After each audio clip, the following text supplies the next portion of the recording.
السلام علیکم ورحمۃ اللہ وبرکاتہ. بسم اللہ الرحمن الرحیم. الحمد للہ رب العالمین والصلاة والسلام على سید الانبیاء والمرسلین نبینا محمد وعلى آلہ وصحبہ اجمعین ومن تبعهم بإحسان الى یوم الدین.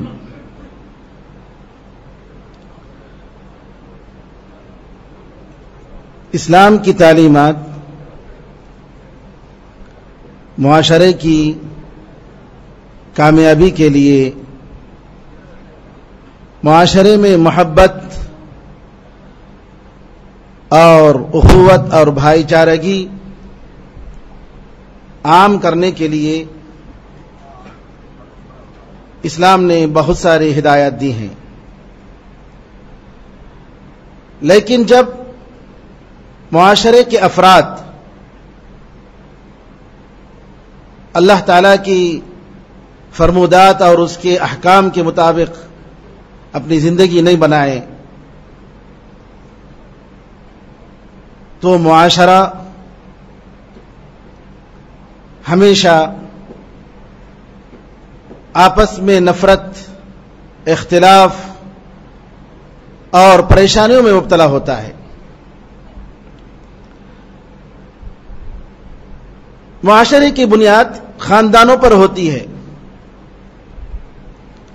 اور خاندان بنتے ہیں میاں بیوی کے تعلقات سے. آج ہم آپ کے سامنے گھریلو مسائل، میاں بیوی کی زندگی میں پریشانیاں، مشکلات کیوں آتی ہیں، اس کے کیا اسباب ہیں اور اس کا کیا علاج ہے، قرآن اور حدیث کی روشنی میں ہم معلوم کرنے کی کوشش کریں گے. کیونکہ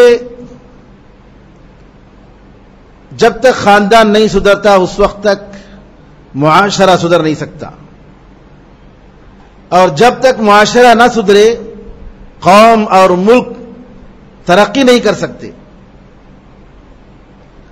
لہذا ضرورت ہے اس بات کی کہ افراد اور خاندانوں کی اصلاح کی طرف ہم توجہ دیں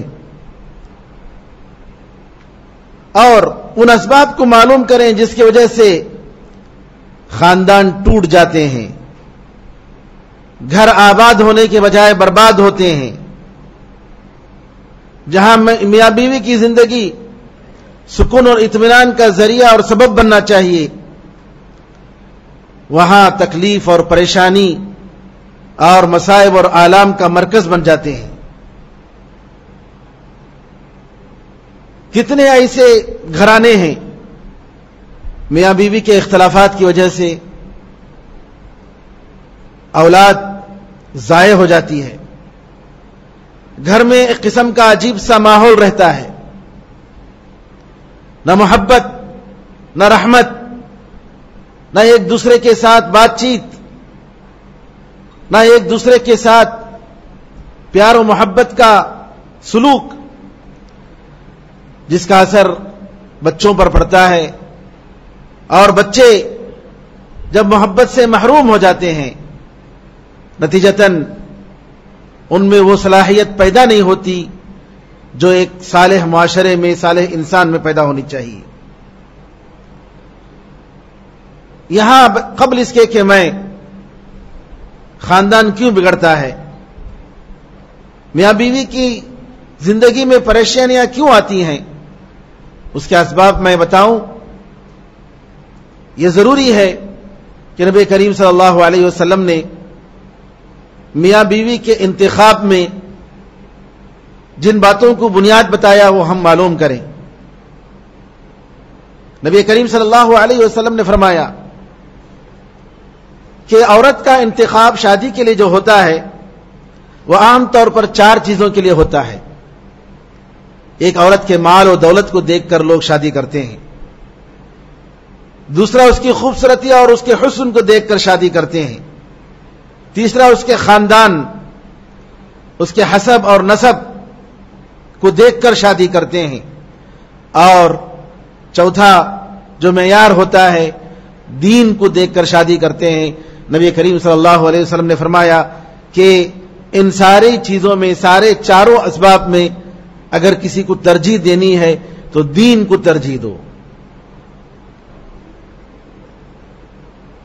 مال و دولت، حسن و جمال، خاندان، اس کی وجہ سے دنیا میں نام و نمود مل سکتا ہے، لیکن آخرت میں اس سے کچھ ملنے والا نہیں ہے.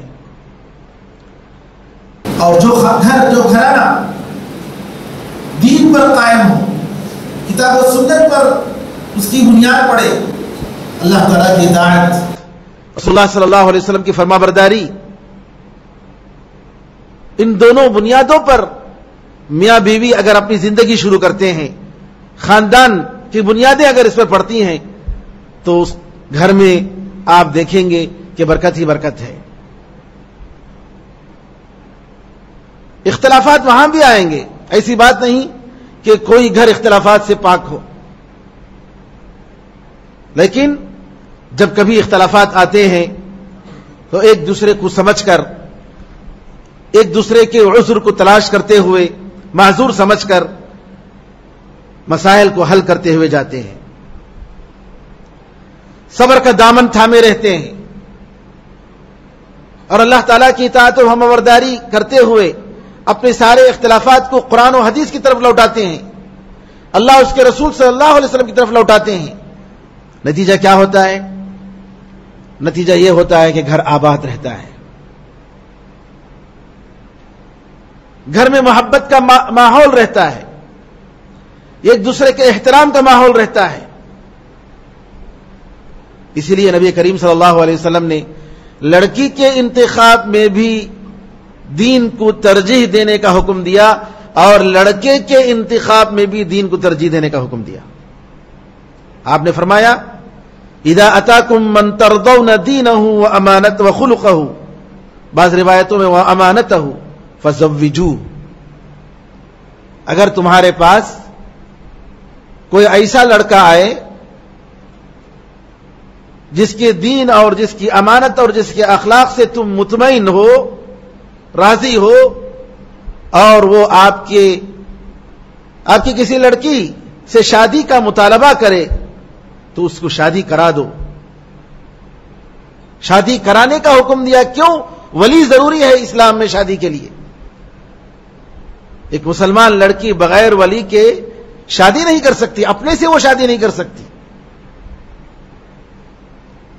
ولی باپ ہوتا ہے، اگر باپ نہ ہو تو بیٹا ہوتا ہے، اگر بیٹا بھی نہیں ہے تو بھائی ہوتا ہے، سگا بھائی، یا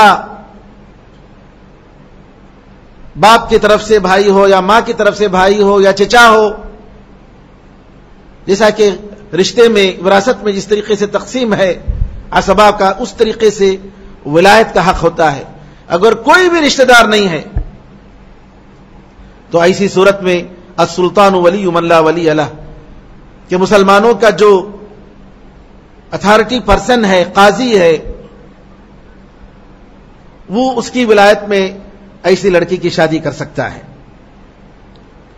تو یہاں پر نبی کریم صلی اللہ علیہ وسلم نے فرمایا کہ تمہارے پاس ایسا شخص اگر آئے جس کے دین اور جس کی امانت اور جس کے اخلاق سے تم مطمئن ہو، راضی ہو، اور شادی کا مطالبہ کرے تو تم شادی کرا دو،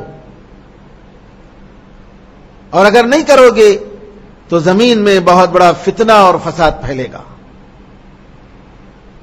تو نبی کریم صلی اللہ علیہ وسلم کا یہ ارشاد اس بات کی طرف ہمیں اشارہ دیتا ہے کہ لڑکے کے انتخاب میں بھی ہم کس چیز کا خیال کریں؟ دینداری کا خیال کریں. دین ہی وہ چیز ہے جو انسان کو زندگی اور زندگی کے بعد بھی کام آنے والی ہے. کتنے ایسے گھرانے ہیں جو پیسے کی وجہ سے، مال و دولت کی وجہ سے بنتے ہیں، چند ہی دنوں میں بگڑ جاتے ہیں. اور مجھے افسوس کے ساتھ کہنا پڑتا ہے کہ کتنے ایسے لوگ صحیح العقیدہ، کتاب و سنت کے ماننے والے لوگ ہیں، جو اپنی بیٹی کی شادی کراتے ہوئے اس بات کا خیال نہیں کرتے کہ لڑکا بھی قرآن اور حدیث اور صحیح عقیدہ اور صحیح منہج کا ہے. شادی کراتے ہیں، شادی کرانے کی رات ہی کسی درگاہ میں لے جا کر اس لڑکی کا سر جھکاتے ہیں، جادو کراتے ہیں اور اس کی پوری زندگی برباد ہو جاتی ہے. اسی لیے سلف صالحین نے کہا اس شخص نے اپنا رشتہ کاٹ لیا جس نے اپنی بیٹی کی شادی ایک بدعتی انسان سے کرایا. کیوں؟ ایک بدعتی انسان جو کتاب و سنت اور نبی کریم صلی اللہ علیہ وسلم کے طریقے کا پرواہ نہیں کرتا ہے، وہ اپنے منمانی طریقے سے عبادتیں زبردستی کروائے گا، بدعات کروائے گا، خرافات کروائے گا. اور کتنی ایسی شکایتیں آتی ہیں. لڑکی دیندار ہوتی ہے اور لڑکا بالکل ہی ماڈرن. لڑکی چاہتی ہے کہ پردے کے بغیر وہ گھر کے باہر نہ جائے، لیکن شوہر چاہتا ہے کہ جب وہ اس کے ساتھ بیوی جائے تو چہرہ بلکہ برقع پورا نکالتے ہوئے جائے، بال دکھاتے ہوئے جائے. ایسی لڑکیوں کی زندگی اجیرن ہو جاتی ہے. کتنے مسائل ہندوستان کے کونے کونے سے ہمارے پاس آتے ہیں اور افسوس کے ساتھ کہنا پڑتا ہے کہ ماں باپ صرف تاکید کرتے ہیں صبر کرو. کب تک صبر کرے گی؟ تو میرے بزرگوں، دین کا معیار اس کو ہم تھام کر رہیں گے اور رشتوں کے انتخاب میں، لڑکا لڑکی کے انتخاب میں اس کا خیال کریں گے تو انشاءاللہ چاہے گھر میں غربت ہو، دل اس کا خوشی سے بھرا ہوگا، وہ اللہ کا شکر ادا کرے گی، اطمینان کا سانس لے گی. لیکن اگر دین کا خیال نہ کریں گے تو نتیجہ وہی دیکھتے ہیں کہ آئے دن خاندان ٹوٹتے ہیں، طلاق کے مسائل بڑھتے ہیں. آئیے وہ کیا اسباب ہیں جن کی وجہ سے خاندان میاں بیوی کی زندگی میں پریشانیاں بڑھتی ہیں، اختلافات بڑھ جاتے ہیں. سب سے پہلے گناہوں میں پڑنا، معصیت اور نافرمانی، اللہ تعالیٰ کی نافرمانی، یہ سب سے پہلا سبب ہے. کبھی ایسا ہوتا ہے کہ دونوں بے دینی اور غیر دیندار ہوتے ہیں، میاں بھی اور بیوی بھی، دونوں کو فکر نہیں ہوتی، دونوں نماز کے پابند نہیں ہوتے. نتیجہ کیا ہوتا ہے؟ جہاں اللہ تعالیٰ کی اطاعت و فرمانبرداری نہیں ہوتی وہاں شیطان آتا ہے. اور جب بندہ اللہ تعالیٰ کی اطاعت و فرمانبرداری نہیں کرتا ہے تو بیوی بھی اس کی بات نہیں مانتی ہے، بیوی بھی سرکش بن جاتی ہے. سلف صالحین کہتے ہیں کہ میں اپنی زندگی میں دیکھتا ہوں کہ اگر میں گناہ کرتا ہوں، میں کسی گناہ کا ارتکاب کرتا ہوں، گھر میں دیکھتا ہوں کہ میری بیوی میری بات نہیں مانتی، میرے بچے میری بات نہیں مانتے، میری سواری میرا گھوڑا میری بات نہیں مانتا. کیوں؟ گناہ کا اثر. جب ہم نے اللہ کے ساتھ سرکشی کی تو ہمارے ماتحت جو لوگ ہوتے ہیں وہ سرکشی کرنے لگتے ہیں ہمارے ساتھ. تو لہذا گناہ، معصیت، نافرمانی ایک پہلا سبب ہے جس کی وجہ سے خاندان برباد ہوتے ہیں. اور گناہ جب ہوتا ہے تو خود بخود شیطان وہاں آ جاتا ہے. وَقُلْ لِعِبَادِي يَقُولُ الَّتِي هِيَ أَحْسَنُ إِنَّ الشَّيْطَانَ يَنزَغُ بَيْنَهُمْ. اللہ نے کہا میرے بندوں سے کہہ دو کہ سب سے اچھی بات کیا کریں کیونکہ شیطان ان کے درمیان آپس میں لڑاتا ہے. معمولی سی بات، شوہر نے کچھ کہہ دیا، بیوی کو برا لگا، بیوی نے شیر کے بدلے میں سوا شیر کہا اور وہاں سے اختلافات. اس طریقے سے شیطان ایک دوسرے کو بھڑکاتا ہے اور برباد کرتا ہے. اور شیطان کو شرک کے بعد اگر کوئی سب سے پسندیدہ کام ہے وہ یہ ہے کہ میاں بیوی کے درمیان لڑائے. خاندان کو توڑے. کیونکہ اگر خاندان ٹوٹتے ہیں تو بچے برباد ہوتے ہیں. طلاق کے مسائل جہاں ہوتے ہیں وہاں اتنے مسائل، اتنے پریشانیاں، اقتصادی مسائل، گھریلو پریشانیاں. اسی لیے قرآن کریم میں اللہ تعالیٰ نے میاں بیوی کی زندگی کو کہا کہ وَجَعَلَ بَيْنَكُمْ مَوَدَّةً وَرَحْمَةً، کہ تمہارے درمیان محبت اور رحمت کو رکھا. میاں بیوی کی زندگی کی گاڑی کے دو پہیے ہیں، ایک محبت، ایک رحمت. یعنی دونوں کو چاہیے کہ محبت کے ساتھ زندگی گزاریں. اور اگر محبت میں کبھی آ جاتی ہے، ضرور آتی ہے، ایسا نہیں کہ ہمیشہ محبت رہتی ہے. محبت میں کمی آتی ہے، کبھی محبت میں اضافہ ہوتا ہے. جب کمی آتی ہے تو انسان کو چاہیے کہ رحمت سے کام لے کہ کمزور ہے، اس سے غلطی ہو گئی، چلیے معاف کرتے ہیں. شوہر کو چاہیے کہ بیوی کو معاف کرے، بیوی کو چاہیے کہ شوہر کو معاف کرے. اگر یہ دو بنیادیں نہیں ہوتی ہیں تو پھر جیسا کہ دو پہیوں کی گاڑی ہو، پنچر ہو جائے تو گاڑی کیسے چلے گی؟ یہی حالت ہوتی ہے. اور گناہوں میں سب سے زیادہ گناہ جس کا ارتکاب ہوتا ہے وہ نماز سے غفلت. نماز سے غفلت. اور نماز کے اسے فریضے کو اگر ادا نہیں کر پائیں گے تو نتیجتاً وہاں ضرور پریشانیاں ہوں گی، اختلافات ہوں گے. بظاہر دیکھنے میں کچھ ایسے گھرانے ہوں گے کہ آپس میں کوئی مسئلہ نہیں ہے، لیکن سکون ضرور نہیں ہوگی، ہرگز نہیں ہوگا، راحت نہیں ہوگی. جس گھر میں نماز نہیں ہوتی ہے، نماز کی پابندی نہیں ہوتی ہے، جس گھر کی عورت، جس گھر کے بچے، جس گھر کے باپ شوہر نماز نہیں پڑھتے ہیں، وہاں اللہ تعالیٰ کی رحمت نہیں ہوتی ہے. اسی لیے اللہ تعالیٰ نے اسماعیل علیہ السلام کے بارے میں ذکر کرتے ہوئے فرمایا وَكَانَ يَأْمُرُ أَهْلَهُ بِالصَّلَاةِ وَالزَّكَاةِ وَكَانَ عِنْدَ رَبِّهِ مَرْضِيًّا. اسماعیل علیہ السلام اپنے گھر والوں کو نماز کی اور زکوٰۃ کی تاکید کرتے تھے اور اللہ کے پاس بڑے پسندیدہ تھے. اور اللہ نے ہمیں قرآن میں فرمایا وَأْمُرْ أَهْلَكَ بِالصَّلَاةِ وَاسْتَبِرْ عَلَيْهَا. اپنے گھر والوں کو تم نماز کا حکم دو اور اس پر جم جاؤ. لَا نَسْأَلُكَ رِزْقًا نَحْنُ نَرْزُقُكَ. ہم آپ سے رزق نہیں مانگ رہے. اللہ کہہ رہا ہے ہم آپ سے رزق نہیں مانگ رہے ہیں، آپ سے کوئی کھانا طلب نہیں کر رہے ہیں. نحن نرزقک، ہم آپ کو کھلا رہے ہیں. والعاقبۃ للتقوی، انجام کس کے لیے ہے؟ تقوی اور پرہیزگاری کے لیے ہے. میرے بزرگوں، شوہر وہ مبارک شوہر ہے جو اپنی بیوی سے کہتا ہے کہ نماز ہوئی کہ نہیں ہوئی، پوچھتا ہے، فالو اپ کرتا ہے. وہ عورت مبارک عورت ہے جو اپنے شوہر کو دیکھ کر پوچھتی ہے کہ آپ نے نماز پڑھی یا نہیں پڑھی. دیکھتی ہے اگر کہ شوہر میں تھوڑی سی غفلت ہے، بڑی حکمت کے ساتھ دین کی طرف دعوت دیتی ہے اور نماز کا پابند بناتی ہے.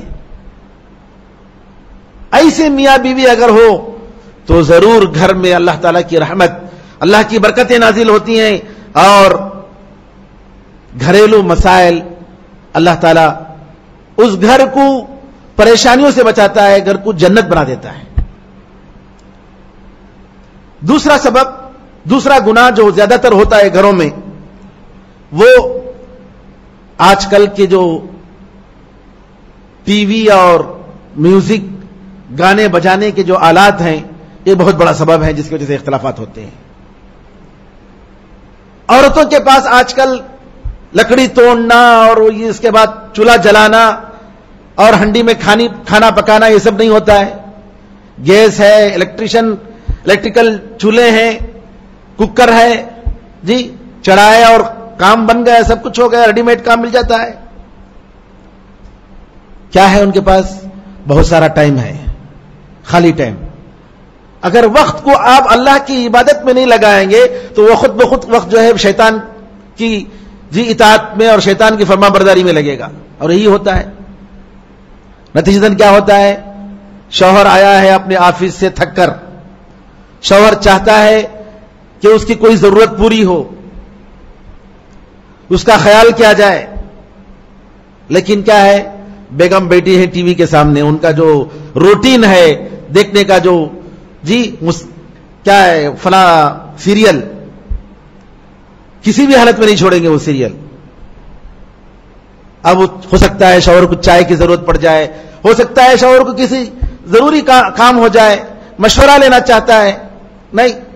کیوں؟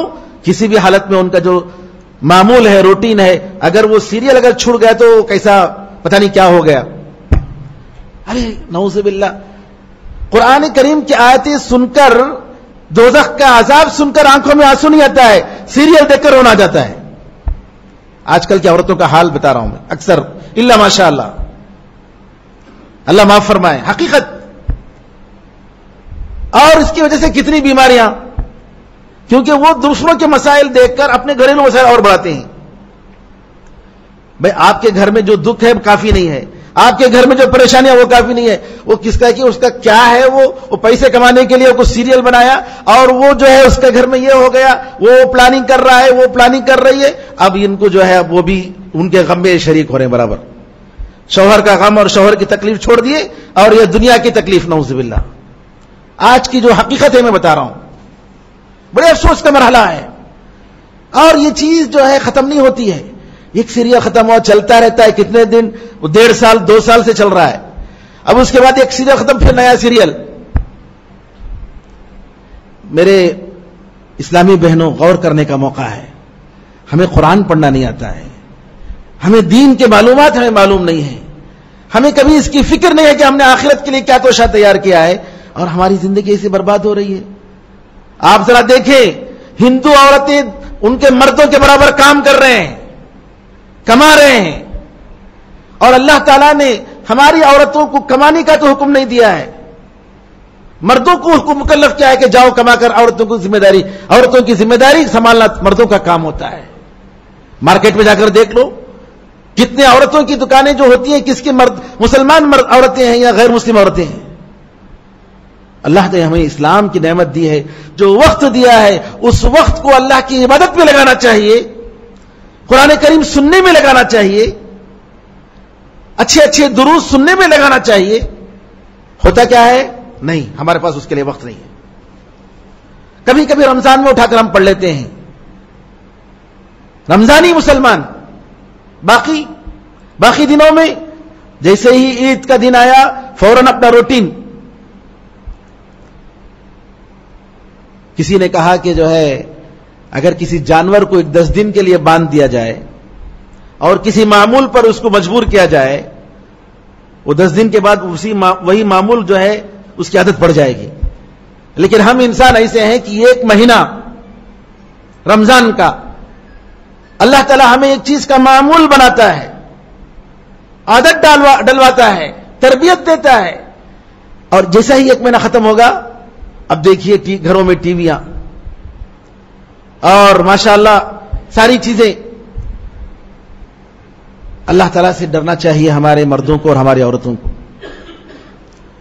اور عورتیں تو بعض ایسی ہیں کہ بھائی اگر ٹی وی نہیں رہے گی تو ہم گھر میں نہیں رہیں گے، یہاں تک.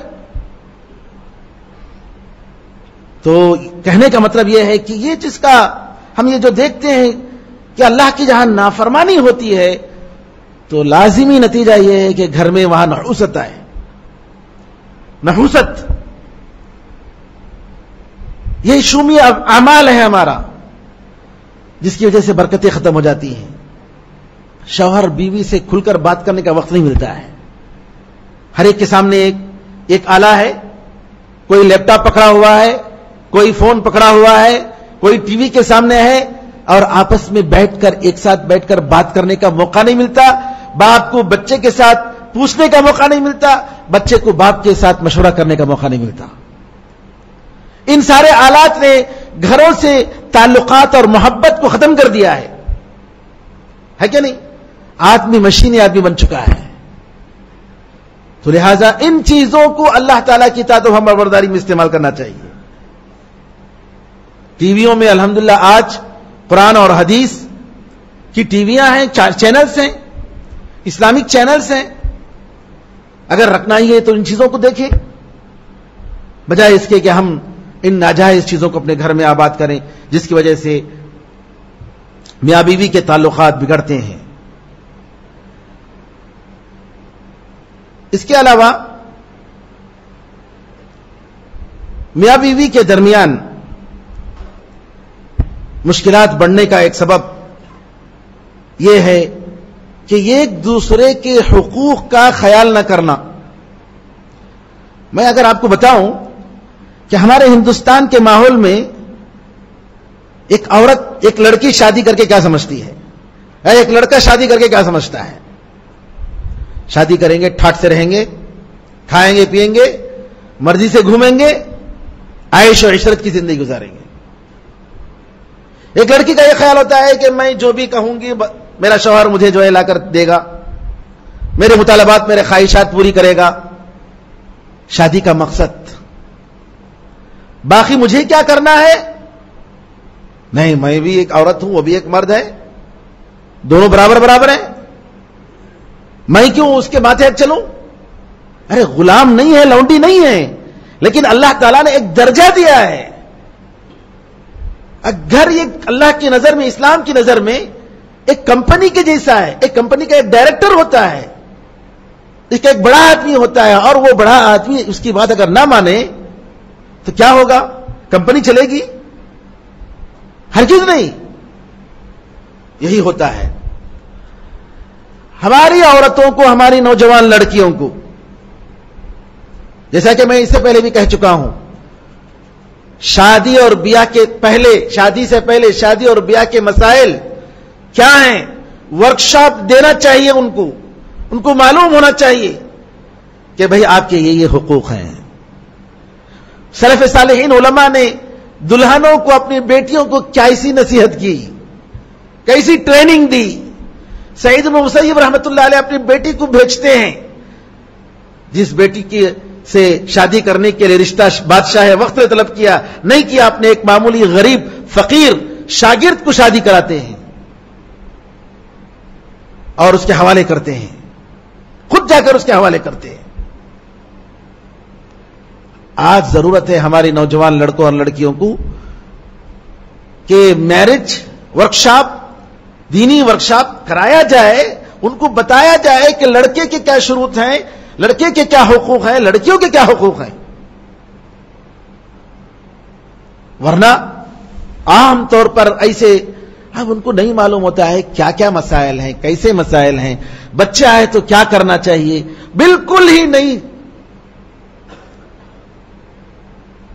اسلام میں عائشہ رضی اللہ تعالیٰ کے بارے میں آتا ہے کہ ایک مرتبہ نبی کریم صلی اللہ علیہ وسلم نے دیکھا کہ ایک جگہ پردہ لگا ہوا ہے گھر کے کونے میں. ہوا آئی، ہوا کی وجہ سے پردہ ہٹ گیا تو دیکھا کہ جو ہے ایک گھوڑا ہے اور گھوڑے کے پر ہیں. نبی کریم، عائشہ رضی اللہ تعالیٰ کی عمر کیا جب انہوں نے شادی کی؟ 6 سال کی عمر میں نکاح ہوا اور 9 سال کی عمر میں رخصتی ہوئی. یہ حقیقت ہے، اگرچہ کہ لوگ غلط سلط باتیں کرتے ہیں، اور عرب کے لڑکیاں چونکہ گرم ماحول ہوتا ہے تو جلد بالغ ہو جاتی ہیں. 9 سال کی عمر میں کتنی عمر، کیا تجربہ ہوگا اس کو. عائشہ رضی اللہ تعالیٰ عنہ کا وہ خود اپنے بارے میں کہتی ہیں، کھلونے سے میں کھیلتی تھی، میرے شروع میں وہی عادت تھی میری. رسول اللہ صلی اللہ علیہ وسلم نے دیکھا، کہا کہ ارے یہ کیا ہے، گھوڑے کے پر بھی ہوتے ہیں. تو عائشہ رضی اللہ تعالیٰ نے پوچھا، ارے آپ کو نہیں معلوم ہے سلیمان علیہ السلام کا جو گھوڑا تھا اس کے پر تھے؟ تو نبی کریم صلی اللہ علیہ وسلم مسکراتے رہ گئے، خاموش رہ گئے. علماء نے دلیل نکالی اس حدیث سے کہ اگر کم عمر کے بچے ہیں، بچیاں ہیں، اس قسم کے نوجوان لڑکیاں ہیں، اگر وہ اس طریقے سے کھیل رہے ہیں، ان کے پاس کھلونے ہیں، تو کوئی حرج نہیں، کیونکہ اس کی وجہ سے تربیت کا سبق ان کو ملتا ہے. تربیت. تو یہاں پر گھروں میں ایسا تو نہیں ہوتا ہے کہ ماں باپ لڑکی کے خاص مسائل بتائیں گے، خود ان کو معلوم نہیں ہوتا ہے. باپ یہ سمجھتا ہے کہ میرا فرض جو ہے بچوں کو پڑھاؤں، کسی اچھے اسکول میں بھی کالج کراؤں تاکہ جو ہے روخے میں لکھا جائے کہ وہ اتنی ڈگری لی ہوئی ہے. نتیجتاً کیا ہوتا ہے، دین سے بالکل ہی ناواقف. اور جب وہ شادی کے مرحلے میں ایک نئی زندگی میں جب قدم رکھتی ہے تو ایسے ایسے نئی نئی چیزیں دیکھتی ہے، وہ پریشان ہو جاتی ہے، صبر کرنے کا مادہ نہیں ہوتا ہے، اور زندگی اجیرن ہو جاتی ہے. پھر اس کے بعد فوراً ہی اتنا سب خود خرچ کیا، لاکھوں اور کروڑوں روپے خرچ کیا، پھر اس کے بعد گھر میں واپس آ گئی. میرے بزرگوں، یہاں بہت ہی ضرورت ہے اس بات کی کہ ہم نوجوانوں، لڑکوں اور لڑکیوں کو ان کے کیا حقوق ہیں شادی سے پہلے بتائیں، انہیں کیا کرنا ہے بتائیں. ہر ایک کو بتانا ضروری ہے، اگرچہ کہ آج اس کا موقع نہیں، لیکن میں بتاتا ہوں مختصر طور پر کہ لڑکیوں کے کیا حقوق ہیں، بیویوں کے کیا حقوق ہیں، مردوں کے کیا حقوق ہیں. سب سے پہلے بیویوں کے حقوق بتا دوں تاکہ لوگ یہ نہ کہیں کہ آپ لوگ ہمیشہ مردوں کے حقوق کی ذکر کرتے ہیں. تو لہذا ہم نے سوچا کہ بہتر ہے کہ عورتوں کے جو حقوق ہیں مردوں پر وہ بتائیں. سب سے پہلے اچھے طریقے سے پیش آنا. قرآن میں اللہ نے فرمایا وَعَاشِرُوهُنَّ بِالْمَعْرُوفِ. قرآن کریم کا ایک ایک لفظ، چھوٹا سا ایک جملہ بہت سارے معنی رکھتا ہے. ان کے ساتھ اچھے طریقے سے پیش آؤ. قرآن کریم کا ایک جملہ آرڈر دے رہا ہے اللہ تعالیٰ، وَعَاشِرُوهُنَّ بِالْمَعْرُوفِ. اپنی بیویوں کے ساتھ اچھے طریقے سے پیش آؤ. تو بیوی کا خیال کرنا، جی اچھے انداز سے بات کرنا، اچھے انداز سے پیش آنا. اور نبی کریم صلی اللہ علیہ وسلم کا یہ جملہ خیرکم خیرکم لأہلہ وانا خیرکم لأہلی. تم میں سب سے اچھا انسان وہ ہے جو اپنے گھر والوں کے لیے سب سے اچھا ہے، اور میں تم لوگوں میں سب سے اچھا انسان ہوں. کس کے لیے؟ اپنے گھر والوں کے لیے. اسی لیے نبی کریم صلی اللہ علیہ وسلم سے پوچھا گیا، عمرو بن العاص رضی اللہ تعالیٰ عنہ نے یہ دیکھ کر کہ رسول اللہ صلی اللہ علیہ وسلم مجھ سے قریب ہیں، ایسا لگ رہا ہے مجھے بہت محبت کرتے ہیں، انہوں نے پوچھا کہ من احب الناس الی، اے اللہ کے رسول سب سے زیادہ کس سے آپ محبت کرتے ہیں؟ نبی کریم صلی اللہ علیہ وسلم نے بغیر کسی شرمائے کہا عائشہ، میں اپنی بیوی عائشہ سے محبت کرتا ہوں. شرمایا نہیں، حقیقت میں آپ نے بتایا کہ میں اپنی بیوی سے محبت کرتا ہوں. تو لہذا نبی کریم صلی اللہ علیہ وسلم نے جو ہمیں مثال دی، اس مثال کا مطلب یہ ہے کہ شوہر اپنی بیوی سے محبت کرے. اگر محبت نہیں ہے تو کم از کم اسلام کے جو آداب ہیں، اخلاق ہیں. عمر رضی اللہ تعالیٰ عنہ کے زمانے کا ایک واقعہ ہے کہ ایک مرتبہ ایک عورت ایک صاحب کے بارے میں مشہور تھا کہ وہ اپنی بیوی کو ہمیشہ بیویوں کو طلاق دیتے ہیں پھر شادی کرتے ہیں، طلاق دیتے ہیں پھر شادی کرتے ہیں. ایک مرتبہ وہ اپنے ایک دوست کو لے کر گئے، کہا کہ دیکھو تم گھر کے دروازے کے پیچھے رہو، میں اپنے بیوی سے پوچھتا ہوں، ذرا سن لو کیا جواب آتا ہے. خامخواہ میرا نام خراب ہے کہ میں زیادہ سے زیادہ طلاق دیتا ہوں. دروازے کے پیچھے سے کہا فلان، اپنی بیوی کا نام لے کر، میں تم سے سوال کرتا ہوں، صحیح جواب دینا، تم مجھ سے محبت کرتی ہو کہ نہیں کرتی ہو؟ بیوی نے وہاں سے جواب دیا کہ مت پوچھو، کیوں پوچھ رہے ہو یہ سوال؟ کہا نہیں، میں قسم کھا کر میں آپ سے پوچھتا ہوں، اللہ کا واسطہ دے کر، تم ضرور بتانا کہ تم مجھ سے محبت کرتی ہو کہ نہیں کرتی ہو. اب بیوی نے کہا کہ دیکھو تم جب قسم کھا رہے ہو تو سن لو، ہرگز نہیں، ہم تم سے محبت نہیں کرتے. عمر رضی اللہ عنہ کے سامنے مسئلہ پیش ہوا. عمر رضی اللہ تعالیٰ عنہ نے کہا کہ ارے تم نے اپنے شوہر سے کہا کہ محبت نہیں کرتی ہو. کہا اللہ کے امیر المومنین میں کیا کروں، وہ اللہ کا واسطہ دے کر کہہ رہے، میں کیسے جھوٹ بولوں؟ کہا جھوٹ بولو، پھر بھی جھوٹ بولو. فَإِنَّ أَقَلَّ الْبُيُوتِ مَا يُبْنَى عَلَى الْحُبِّ إِنَّمَا يَتَعَاشَرُ النَّاسُ بِالْإِسْلَامِ وَالْأَحْسَابِ. کہا بہت کم گھر ہیں، بہت کم خاندان ہیں جو محبت پر چلتے ہیں. لوگ اسلام اور خاندان کو دیکھ کر زندگی گزار رہے ہیں. سارے گھروں میں محبت کا ماحول نہیں رہتا ہے. کتنی بڑی بات بتائی عمر رضی اللہ تعالیٰ عنہ نے. کہنے کا مطلب یہ ہے کہ یہاں پر بیوی کے ساتھ ہر حال میں اچھا سلوک کرنے کا حکم دیا گیا. قرآن میں اللہ نے فرمایا فَإِن كَرِهْتُمُوهُنَّ فعسى ان تكرهوا شيئا ويجعل الله فيه خيرا كثيرا. اگر تم اپنی بیویوں کو پسند نہیں کرتے ہو تو ہو سکتا ہے کہ تم کسی چیز کو پسند نہ کرو لیکن اللہ تعالیٰ اس میں تمہارے لیے بہت سارا خیر رکھا ہوگا, بہت سارا خیر. اولاد کی تربیت, اولاد کی دیکھ بھال, کہ اگر بیوی اگر کچھ ہو جائے میاں بیوی کے درمیان ان کو کون دیکھے گا, کون خیال کرے گا. تو یہاں پر سب سے پہلے یہ بات ہے کہ بیوی کے ساتھ اچھا سلوک کریں. موضوع ابھی باقی ہے, انشاءاللہ اگلے درس میں بتائیں گے. اللہ تعالیٰ سے دعا ہے کہ اللہ تعالیٰ ہم سب کو دین حق کو سمجھنے اور اس کے مطابق عمل کرنے کی توفیق عطا فرمائے. آمین ارحم الراحمین. الحمدللہ رب العالمین. صلی اللہ وسلم علی نبینا محمد وعلی آلہ وصحبہ اجمعین. السلام علیکم ورحمۃ اللہ وبرکاتہ.